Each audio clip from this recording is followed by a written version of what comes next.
Hello and welcome back to another update as we cover the latest developments throughout the front line in the Russia-Ukraine war. We start out in the northern parts where the Russians have launched a small attack towards the fortifications here to the north of Tabaivka. In this assault, the Russians have managed to gain a foothold and push the Ukrainians out of it, allowing them to contest the final parts of the fortifications while holding on to half of it. With this, the Russians are looking to secure the northern flank of the fortifications by Tabaivka to then launch and recapture territories that they've recently lost in Ukrainian counterattacks to secure their positions here, and they may start to launch further offensive operations in this section of the front line. The Russians are here in this section of the front line looking to develop the situation. They're launching small probing attacks in different parts, trying to storm Sinkivka, advancing here by Tabaivka. All of these are small-scale attempts at trying to push the Ukrainian forces back and forth across the front line, at the same time trying to take advantage of any movements that the Ukrainians make that allow them to be weakened in some areas. And the Ukrainians are completely falling for it, counterattacking whenever the Russians advance, even in the west of Avdiivka, where there's constant fighting by Berdishi and down to Tanenke. The Ukrainians launched this counterattack here south of Novokalinove, allowing them to recapture some territories north of Krasnoorivka, allowing them to move further and closer towards the railway, which is the Russian defensive line to the north.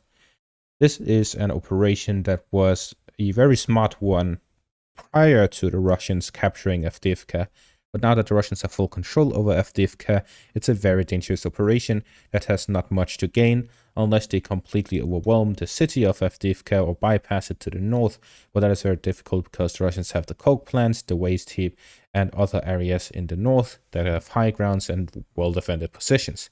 So it's a very dangerous operation to undertake. It's likely just frontline positional fighting, where the Russians have left some of their positions here in the north to redirect them elsewhere, and the Ukrainians just simply took advantage of that. This, however, is a very dangerous time to take such a decision, because what we see right now is that the Russians believe that the Ukrainians are nearing a breaking point throughout the front line.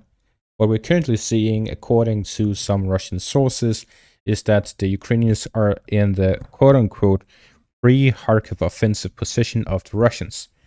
Prior to the Ukrainian Kharkiv offensive that allowed them to recapture large areas here to the northern parts of the Ukrainian-Russian front line, the Russians were spread thinly across the whole front. At that point, the Russians had less than 200,000 soldiers within Ukraine, and they were fighting a heavy battle by the Kherson region, where they were across the Dnieper River. That required a lot of their resources and soldiers, as well as the fighting within the Donetsk region. All of this made it so that the Russians in the northern parts were left largely undefended, with a small part of soldiers actually there, where the majority in the northern parts were fighting by Izium. This left a huge gap in the Russian defenses and allowed the Ukrainians to simply roll through the northern parts and eastern parts of the Kharkiv region, allowing them to recapture large parts of this territory. Since then, the Ukrainians have had the front line across the Oskar River line, where positional fighting has happened between the Luhansk and Kharkiv borders. The Russians now believe that the Ukrainian position is similar to that, but for the Ukrainians now instead of the Russians. They believe that the Ukrainians are dedicating the vast majority of their forces to the front lines, where they at parts launch these operations, such as raids into the Belgorod and Kursk regions, the Krinky operation, and so on. All of these operations take place at the same time as the Russians are pressing across the whole front line and heavily bombarding Ukrainian positions, and this comes right after the Ukrainian summer offensive.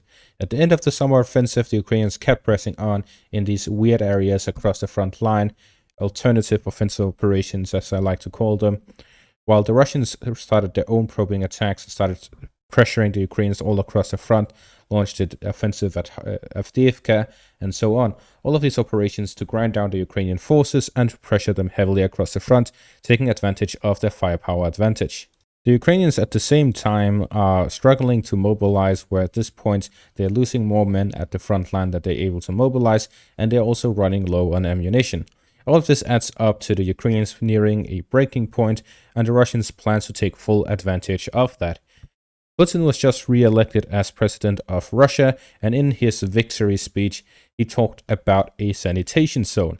This sanitation zone is a plan by the Russians to push the Ukrainians away from the Russian border to a point at which artillery cannot hurt them.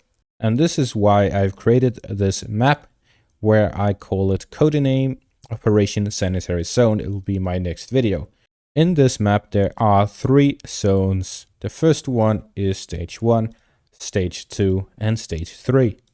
The first stage is to safeguard Russian cities that are close to the border, such as Belgorod and Kursk.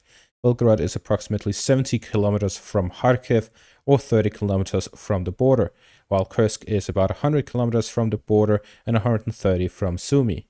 The Bryansk region itself has a border with the Ukrainians. However, the city of Bryansk is very far and approximately 250 kilometers from the nearest cities, Sumy and Chernihiv.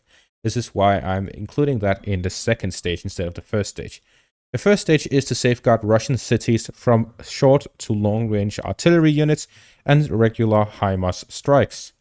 The second zone is HIMARS strikes and ATACMS/Storm Shadow missiles that have a range of 200 to 400 kilometers. And finally, the third stage is to safeguard the Black Sea and safeguard pretty much anything. It would be a stage to end the war in Ukraine. But more on all of this in my next video. For now, we'll be looking at the front line, and the current situation is that the Russians believe that the Ukrainians are nearing this Kharkiv moment, this breaking point in their lines, and this is why they're intensifying assaults all across the front line. We constantly see on a day-to-day basis Russian armored assaults across the front line in an attempt to advance and pressure the Ukrainians to force them to use their artillery and launch these counterattacks that they are constantly launching, like the 47th Mechanized Brigade using up their final tanks, which are the Abrams tanks. There is still a lot of air Leopard tanks across the Ukrainian brigades. However, the exact number is unknown. It is becoming clearer and clearer with the usage of the Abrams tanks, even though it is the spring season and there's a lot of mud, that the Ukrainians are running low on armored vehicles and tanks. This is also reported by my Russian and Ukrainian sources. The Russians are taking advantage of this to try and pressure the Ukrainians to get closer and closer to this breaking point. And at the same time, the Russians are also improving their own situation. Putin just announced that the railway between the Rostov city, Rostov-on-Don, through Mariupol and to Berdyansk has been finished. This raises the question, is the part between Berdyansk and Melitopol finished?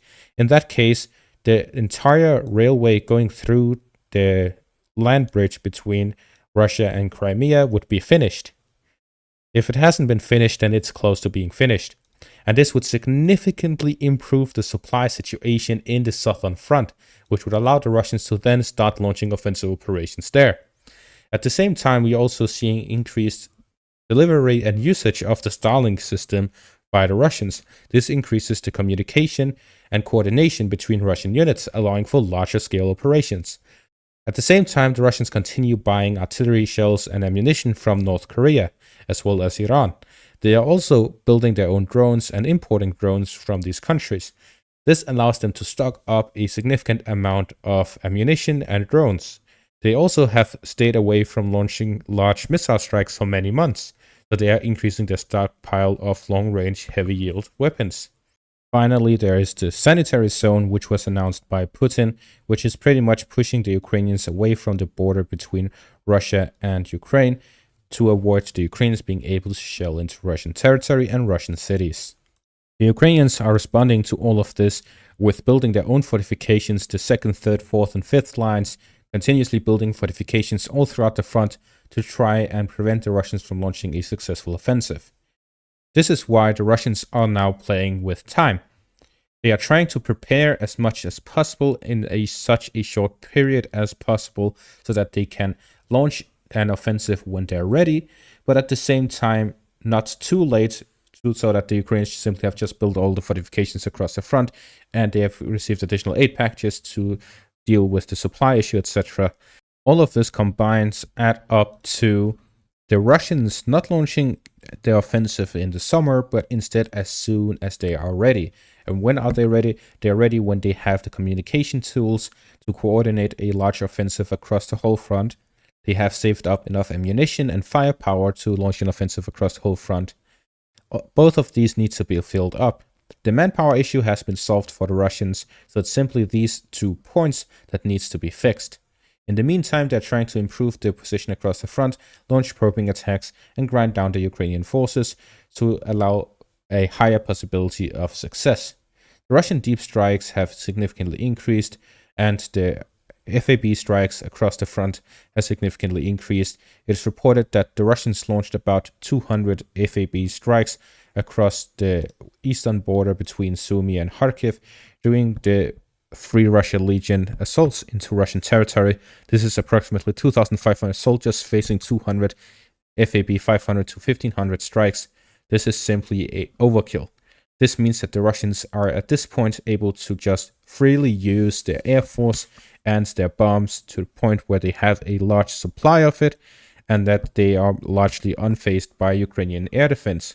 This again points towards the Russians being ready for their air force, in their turn, for their summer offensive.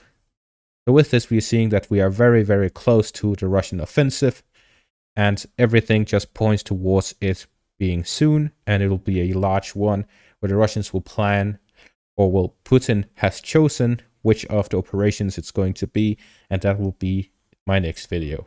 And that's going to be all for this one. Thank you all for watching and have a great day.